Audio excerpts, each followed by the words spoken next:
अरोड़ा साहब, मील साहब, हमारे अभी जिन्होंने आम आदमी पार्टी से मीनाक्षी जी, किकी संधू जी और स्टेज पर सभी बैठे लीडर साहबान, मेरे सामने बैठे मेरे भाइयों बहनों, आज पर्चा भरने के लिए रफीक जी जा रहे हैं। इन्होंने आपके एरिया की जो डेवलपमेंट की है उस डेवलपमेंट को जोर देखना चाहिए, और जितना काम इन्होंने किया है बहुत कम एमएलए इतना काम करते हैं। जब भी कभी मैंने देखा तो इनकी एक ही डिमांड रहती थी कि मेरे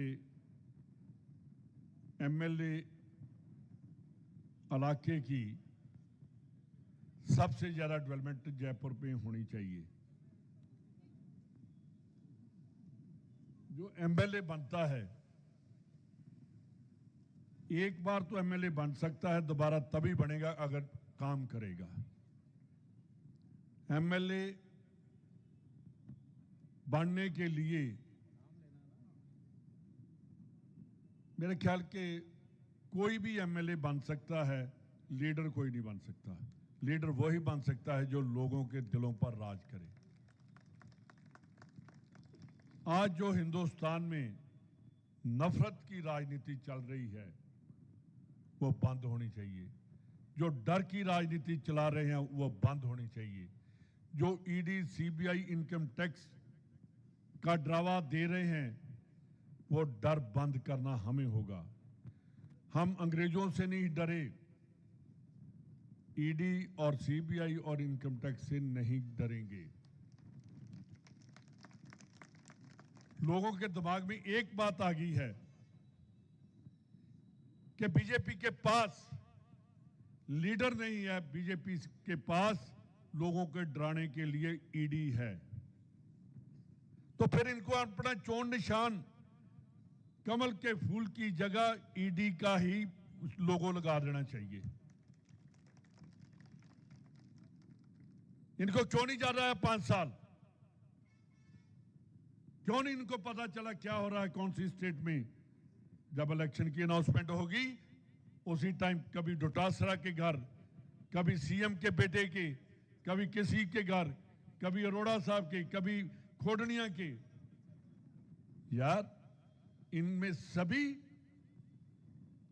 जो है पाक साफ है। कहां से पैसा आया बीजेपी के पास? कौन फंडिंग कर रहा है? कौन पैसा लेकर बार भाग रहा है? इसके ऊपर सीबीआई को कभी नहीं चिंता हुई।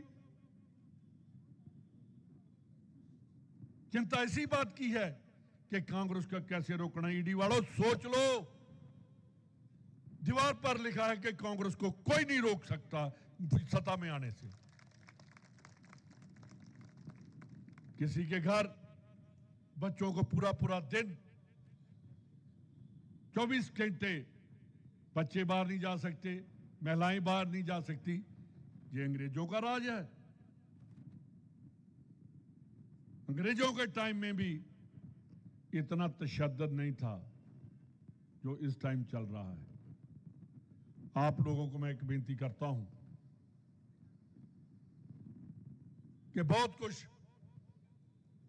ये करेंगे। ये कहते हैं कि हम गौ भक्त हैं, यही कहते हैं ना। मैं इनसे पूछना चाहता हूं, पिछली सरकार का और अशोक गहलोत की सरकार का, उन्होंने गौशाला में 500 करोड़ खर्च किया था। अशोक गहलोत ने गौशाला के लिए 3000 करोड़ खर्च किया। फिर गौ माता का आशीर्वाद कांग्रेस को आएगा कि बीजेपी को आएगा?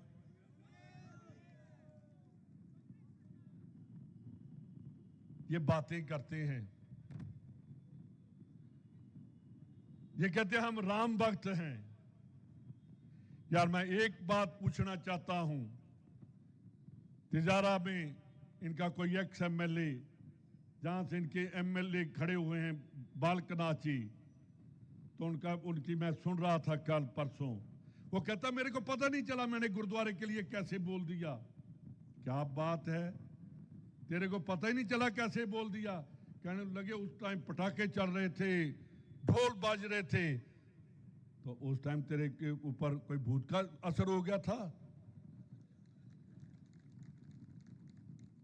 कोई प्रेत आत्मा आ गई थी कि किसी धर्म के अगेंस्ट बोलो? इसने कहा गुरुद्वारे नसूर बने हैं। मैं इनको बताना चाहता हूं कि गुरु तेग बहादुर साहब जो हमारे 9वें गुरु थे, अरोड़ा साहब आपको भी सभी को पता है, जम्मू के ब्राह्मण, कश्मीर के ब्राह्मण उनके पास आए, कहने लगे कि जहां का राजा हमें कहता है कि आप धर्म बदल लो, तो उन्होंने क्या मेरे को क्या करना चाहिए? कहने लगे वो कहता है किसी की शहादत होगी। तो गुरु गोबिंद सिंह 9 साल के थे, उन्होंने कहा कि आपसे बड़ा कौन है जो शहादत हिंदुओं के लिए दे सकता है?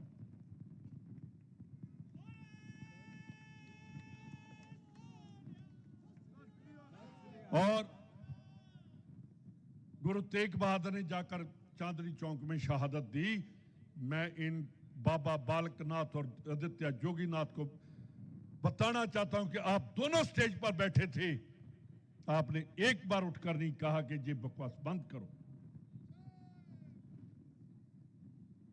गुरु तेग बहादुर पंजाब की चादर नहीं बने, वो हिंद की चादर बने थे कि जिन्होंने जाकर हिंदुओं को बचाया था।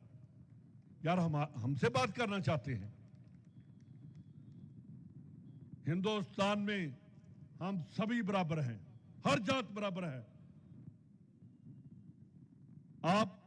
मैं यही बेनती करने आया हूं, ईडी से नहीं डरना, बीजेपी वालों से नहीं डरना। इनको कहो कि चीन के बारे में बोले, चीन क्या कर रहा है, मणिपुर में क्या हुआ उसके बारे में बात करें, बताएं कि 25 लाख का वो हिंदुस्तान में जो अशोक गहलोत गवर्नमेंट दे रही है इलाज के लिए, हिंदुस्तान में लागू करेंगे? 200 यूनिट जो माफ किए हैं वो जारी रखेंगे? जो 2000 यूनिट किसानों के माफ किए हैं वो अनाउंस करेंगे कि हम जारी रखेंगे। एक बात भाइयों नोट कर लो, अगर आपने गलती कर ली तो जो अशोक गहलोत जी ने आपको सुविधाएं दी हैं ये सारी की सारी वापस हो जाएंगी।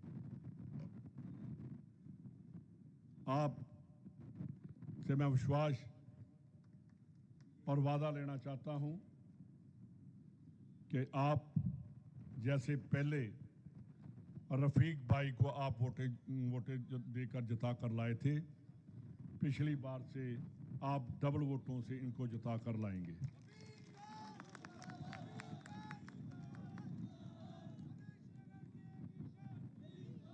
हम अपने कामों के लिए वोट मांगेंगे, हम झूठ पर वोट नहीं मांगेंगे। हम बात करेंगे हमने काम किया है, बीजेपी कहेगी हमने झूठ बोला है, हमने लोगों को ठगा है। हम कहाँ गए 15 लाख, कहाँ गई 2 करोड़ नौकरी, कहाँ गए और वादे? वो तो लेकर जो 15 लाख था वो भी बाहर भाग गया, जो नौकरी थी वो वैसे ही कनाडा अमेरिका में जा रही है। तो इन बातों के साथ ही मैं विश्वास देना चाहता हूं कि आप रफीक भाई को वोटें पहले से ज़्यादा जो काम किया है उन काम के इवज में हमें इनको वोट देनी इनकी बनती है। बहुत बहुत धन्यवाद। जय हिंद। रंधावा साहब, आपने जो कहा है कि हम रफीक